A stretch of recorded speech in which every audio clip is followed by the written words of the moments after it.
Mas tau nggak ketika aku sebagai orang yang belajar Al-Quran, belajar agama, terus ngeliatin orang-orang yang mungkin menurut orang jauh daripada agama.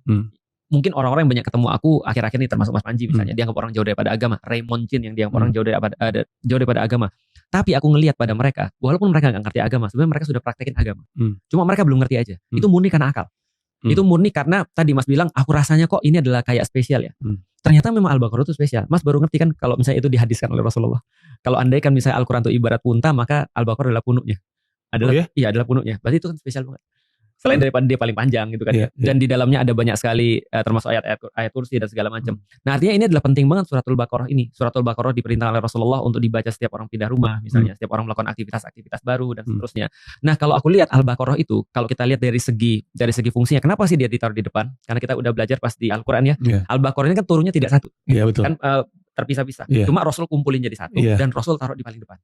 Kalau Al-Fatihah adalah sebagai covernya, maka Al-Baqarah adalah kata pengantarnya. Wow. Berarti kata pengantar itu kalau di buku berarti berisi seluruh pemikiran orang yang nulis ini dari awal sampai akhir disampaikan di kata pengantar. Sekaligus sebagai preface itu adalah untuk ngasih tahu manusia dia manfaat di mana dan dia harus baca bagian mana yang paling penting bagi dia. Di dalam Al-Quran ketika di awal-awal Allah sudah sampaikan bahwa buku ini akan bermanfaat atau tidak bermanfaat bagi 3 orang. Yang pertama adalah jenis orang yang Allah katakan beriman pada Allah. Itu adalah beriman pada Allah, itu yang paling banyak dapat manfaat. Yang kedua, yang tidak ada gunanya bagi orang-orang yang menutup dirinya, kafir. Kafir artinya adalah one to cover. Aku berprasangka kuat kata cover dalam bahasa Inggris itu berasal dari kata kafaro, artinya menutup. Jadi the one who cover himself. Jadi artinya orang-orang yang kafir adalah yang menutupi dirinya daripada kebenaran, sehingga kebenaran itu gak berguna bagi mereka. Karena Allah gambarkan hidayah atau Al-Quran itu seperti cahaya juga.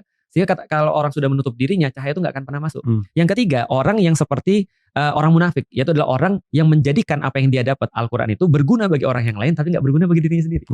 Nah ini adalah tipe orang yang ketiga. Nah Allah kasih tahu nih, dan yang paling banyak orang beriman itu diceritakan 5 ayat di dalam surat Al-Baqarah. Orang kafir diceritakan 2 ayat di dalam surat Al-Baqarah. Orang munafik itu sekitar mungkin 13 atau 12 ayat. Berarti yang paling banyak di muka bumi ini adalah orang munafik ini. Gila.